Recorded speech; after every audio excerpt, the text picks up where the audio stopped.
Kuatkan dan teguhkan hatimu. Jangan takut dan tawar hati, sebab Tuhan besertamu. Kuatkan dan teguhkan hatimu. Yesus Tuhan berjalan di depanmu, berikan kemenangan. Yesus Tuhan berjalan di depanmu, berikan kemenangan.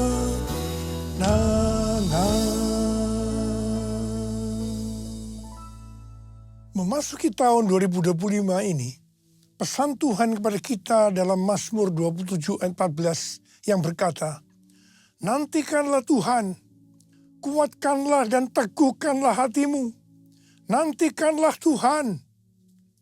Orang yang menantikan Tuhan adalah orang yang mengandalkan Tuhan. Orang yang berharap kepada Tuhan. Yeremia 17 ayat 5 dan 6 berkata, beginilah firman Tuhan, terkutuklah orang yang mengandalkan manusia, yang bersandar pada kekuatan manusia fana, dan yang hatinya menjauh dari Tuhan. Ia akan seperti semak gundul di padang belantara. Ia tidak akan melihat datangnya keadaan baik. Ia akan tinggal di tanah tandus di padang gurun, di padang garam yang tidak berpenduduk. Yeremia 17 ayat 7 dan 8 berkata, diberkatilah orang yang mengandalkan Tuhan, yang mempercayakan dirinya pada Tuhan.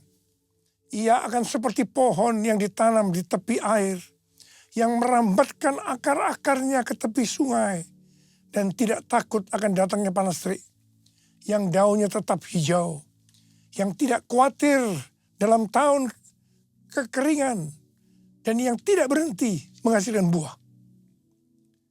Memasuki tahun 2025, tahun yang penuh dengan ketidakpastian, bencana alam, akibat perubahan iklim yang makin hebat, peperangan yang makin intens, krisis ekonomi yang semakin menjadi-jadi.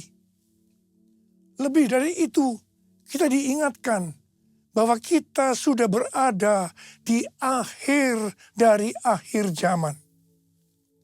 Sesuai dengan 2 Timotius 3 ayat 1-9 dikatakan bahwa pada hari-hari terakhir akan datang masa yang sukar.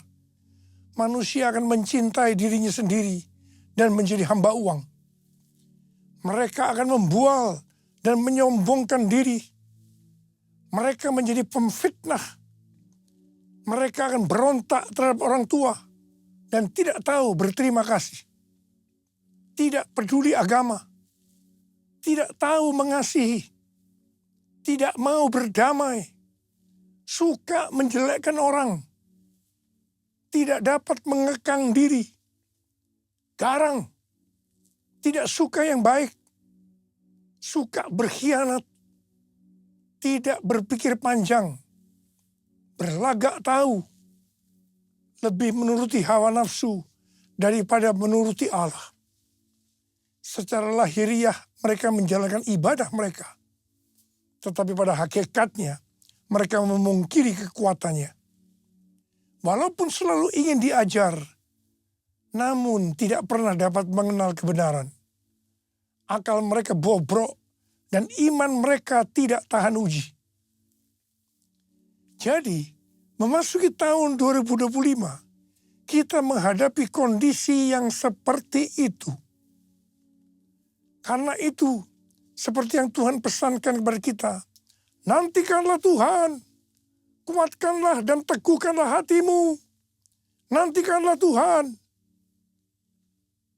Dalam menantikan pertolongan Tuhan, kita menguatkan dan meneguhkan hati kita. Dalam menantikan pertolongan Tuhan, kita akan melakukan seperti yang terdapat dalam Mazmur 123 ayat 2 yang berkata, lihat, seperti mata para hamba laki-laki memandang kepada tangan tuannya. Seperti mata hamba perempuan memandang kepada tangan nyonyanya. demikianlah mata kita memandang pada Tuhan Allah kita, sampai Ia mengasihani kita. Mata kita tertuju kepada Dia. Artinya kita harus berharap hanya kepada Dia, tidak kepada yang lain-lain. Sampai Ia mengasihani kita. Artinya menjawab apa yang menjadi pergumulan kita. Mazmur 130 ayat 5 dan 6 berkata, "Aku menanti-nantikan Tuhan. Jiwaku menanti-nanti dan aku mengharapkan firman-Nya." Jiwaku mengharapkan Tuhan lebih daripada pengawal mengharapkan pagi. Saya pernah mengalami apa yang disebutkan pengawal mengharapkan pagi. Pada waktu saya di SMP dulu, saya tergabung di kegiatan pramuka, singkatan dari Praja Muda Karana, yang artinya rakyat muda yang suka berkarya. Salah satu kegiatan pramuka adalah berkemah. Dalam berkemah ada permainan di mana kita akan diserang oleh kelompok lain pada malam hari. Kalau ada barang kita diambil oleh mereka, kita dinyatakan kalah. Jadi kita harus waspada menjaga barang-barang kita supaya kita tidak kalah. Untuk itu kita tidur bergantian. Jadi ada yang tidur dan harus ada juga yang tetap berjaga. Saya merasakan pada waktu giliran jaga, itu sangat lama rasanya. Kepinginnya cepat-cepat pagi. Mengharapkan pertolongan Tuhan rasanya lebih lama daripada pengawal mengharapkan pagi. Mungkin hal yang seperti ini sedang kita alami sekarang ini. Tetapi marilah kita terus melakukan seperti yang tertulis dalam Mazmur 130 ayat 7 dan 8. Bahwa kita harus tetap berharap pada Tuhan. Sebab pada Tuhan ada kasih setia. Dan banyak sekali pembebasan dilakukannya. Dia akan membebaskan kita dari kesalahan kita. Allah yang bela, siapa lawan Dia? Lebih dari pemenang dalam segala hal. Ku pasti dapat, aku pasti dapat lakukan semua. Yesus yang beri kekuatan, oh terpujilah namanya. Yesus yang beri kekuatan, oh terpujilah namanya.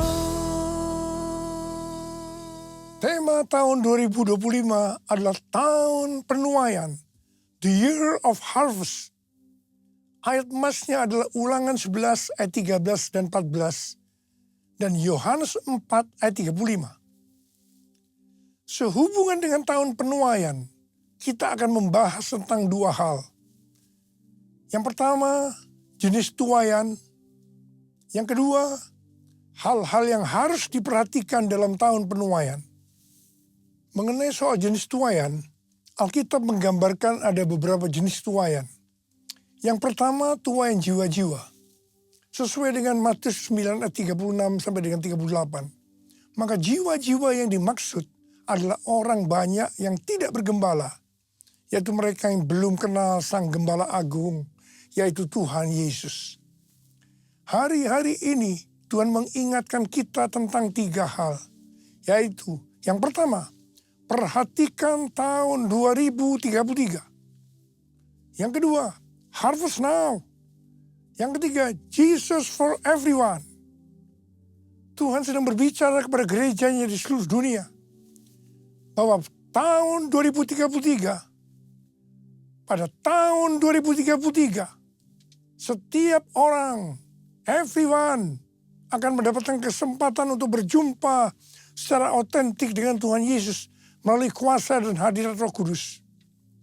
Rick Warren mendapatkan bahwa goal untuk menyelesaikan amanat agung adalah tahun 2033. Ketika Tuhan Yesus ditanya oleh murid-muridnya tentang tanda kedatangannya kembali, salah satunya Tuhan Yesus menjawab dari Matius 24 ayat 14. Injil kerajaan ini akan diberitakan di seluruh dunia menjadi kesaksian bagi semua bangsa. Sesudah itu barulah tiba kesudahannya.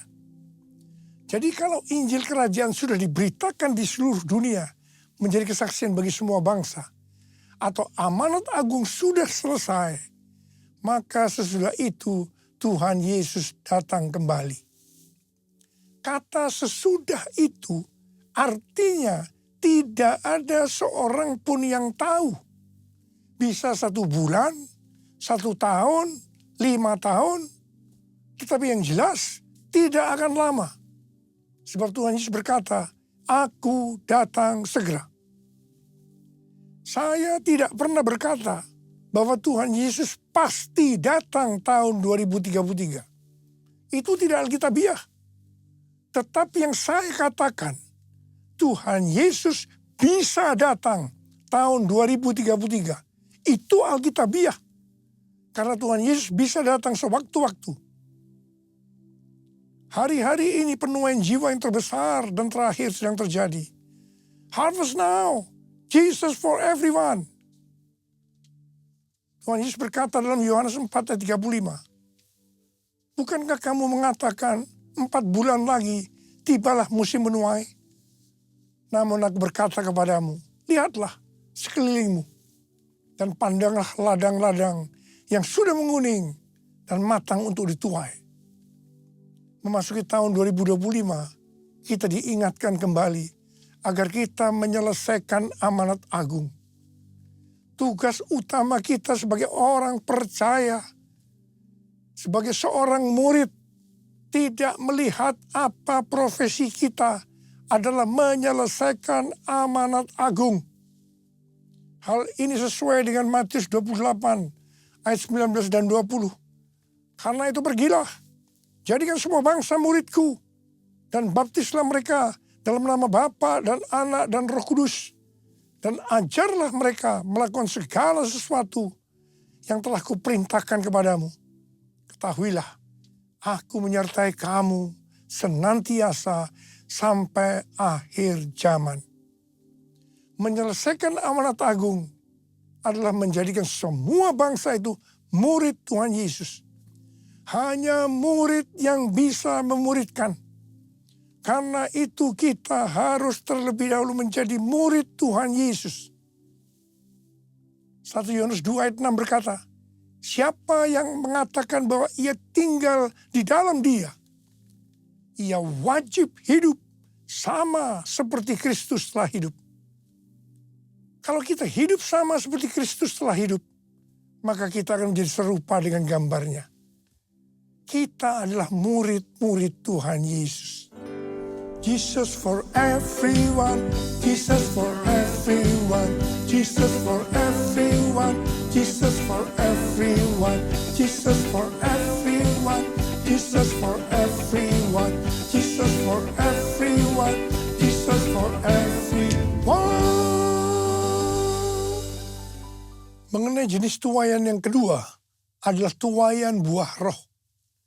Roma 7 ayat 4 berkata, sebab itu, saudara-saudaraku, kamu juga telah mati terhadap hukum Taurat oleh tubuh Kristus, supaya kamu menjadi milik orang lain, yaitu milik Dia yang telah dibangkitkan dari antara orang mati, agar kita berbuah bagi Allah. Jadi kita yang telah dibebaskan dari kuasa dosa, hidupnya harus berbuah bagi Allah.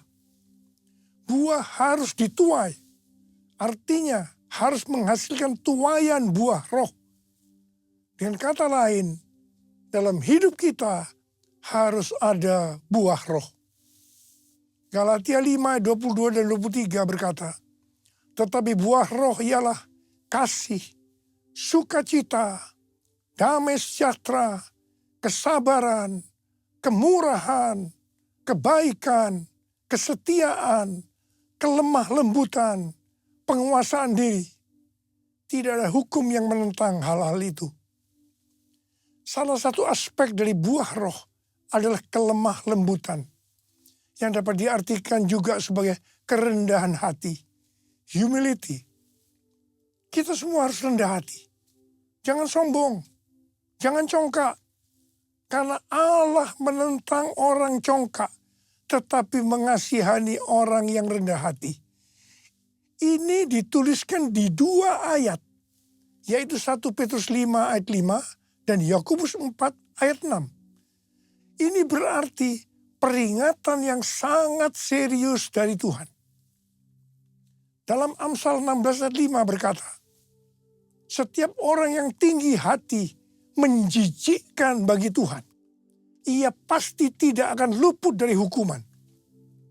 Amsal 16 ayat 18 berkata, kecongkakan mendahului kehancuran dan tinggi hati mendahului kejatuhan.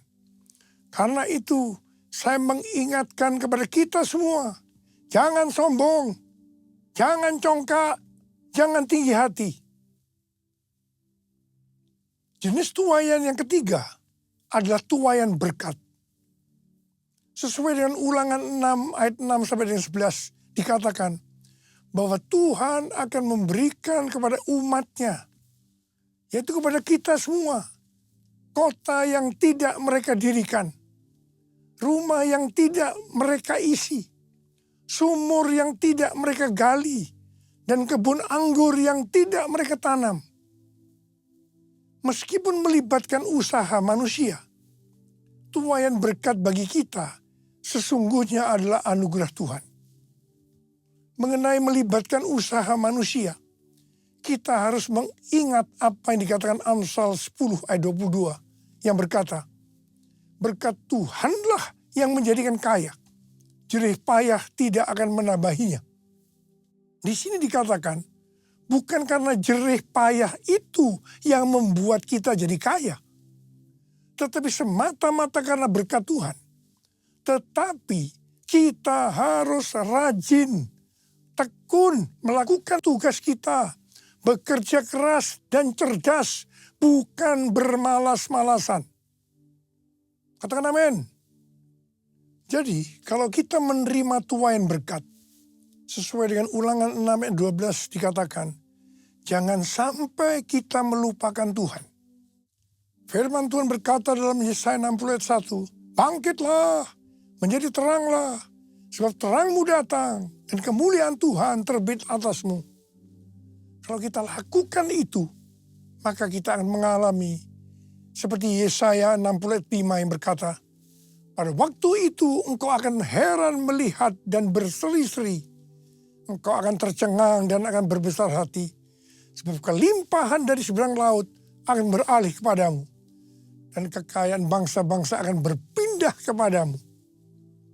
Sesuai dengan yang dikatakan dalam Yesaya 61 ayat 6. Maka kalau kita disebut imam Allah dan menjadi pelayan Allah, maka kita akan menikmati kekayaan bangsa-bangsa.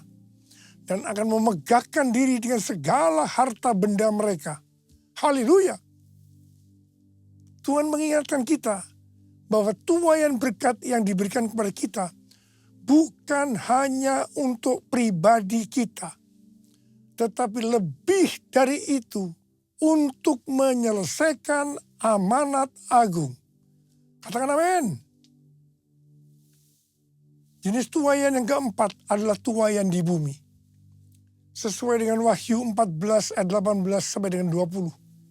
Bahwa di akhir zaman, malaikat Allah akan menuai di bumi dengan mengumpulkan orang fasik untuk penghukuman Allah.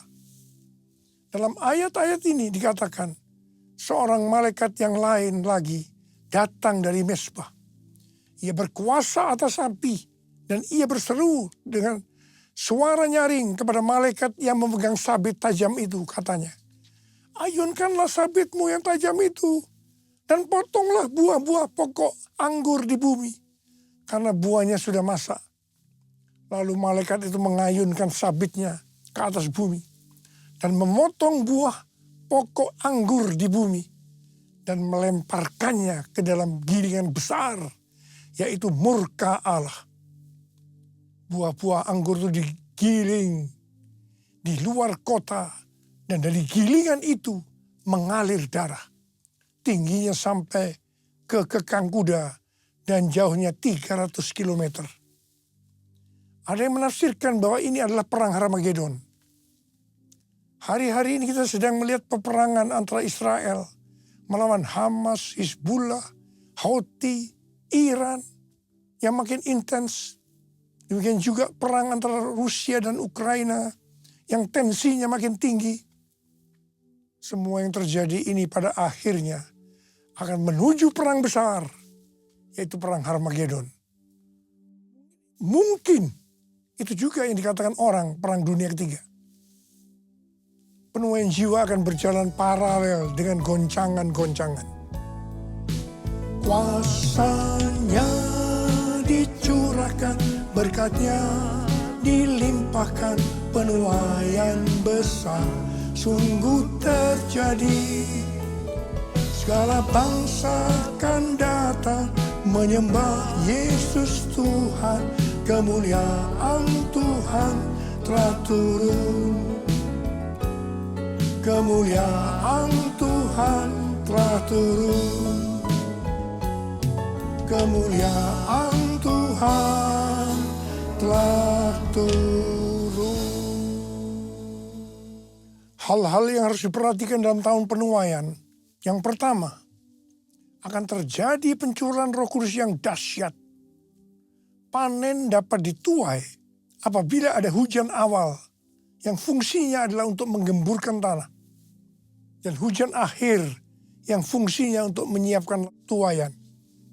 Ulangan 11 ayat 13 sampai dengan 14 berkata, jika kamu sungguh-sungguh mendengarkan perintah yang kusampaikan kepadamu pada hari ini, dengan mengasihi Tuhan Allahmu, dan beribadah kepadanya dengan segenap hatimu dan segenap jiwamu, maka ia akan memberikan hujan untuk tanahmu pada masanya.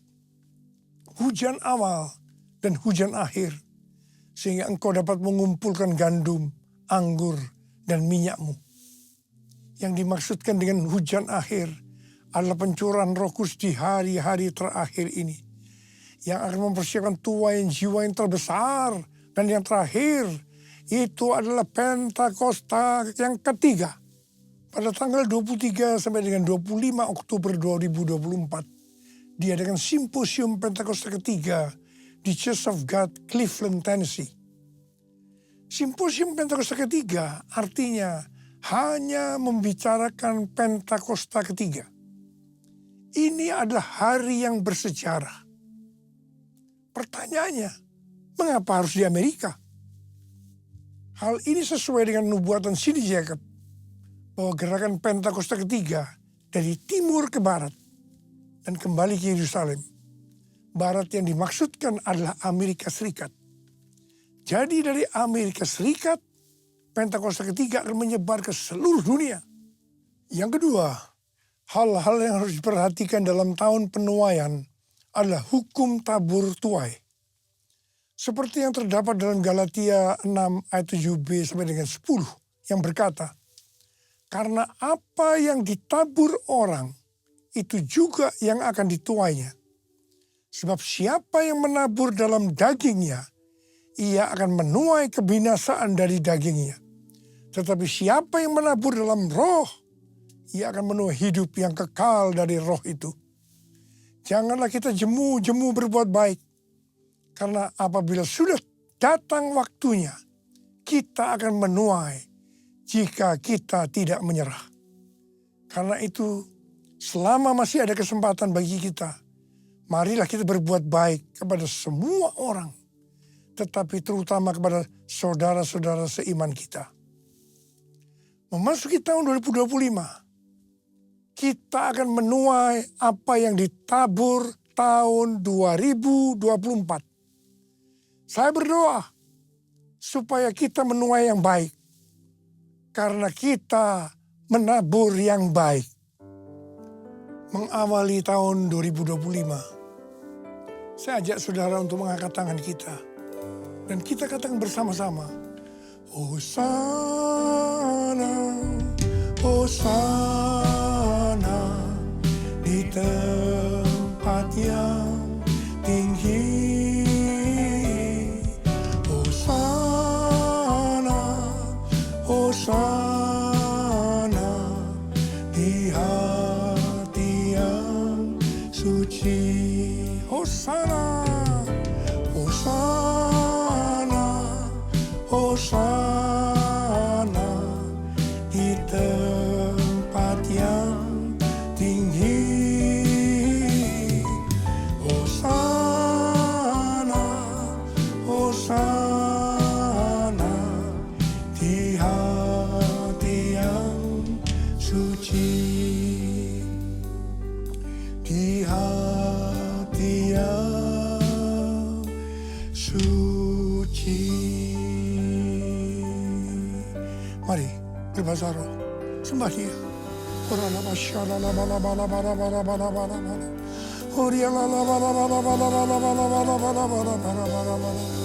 Sembah Dia, sembah Dia, sembah Dia, sembah Dia, sembah Dia. Tuhan, kami berdoa buat anak-anak-Mu Tuhan, memasuki tahun 2025. Curahkan pengurapan-Mu pada kami semua Tuhan. Curahkan, terima pengurapan Tuhan, terima. Terima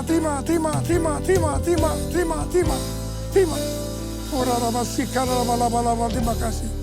Tuhan, kami berdoa, biarlah apa saja yang dikerjakan anak-anak-Mu tahun 2025, semuanya berhasil.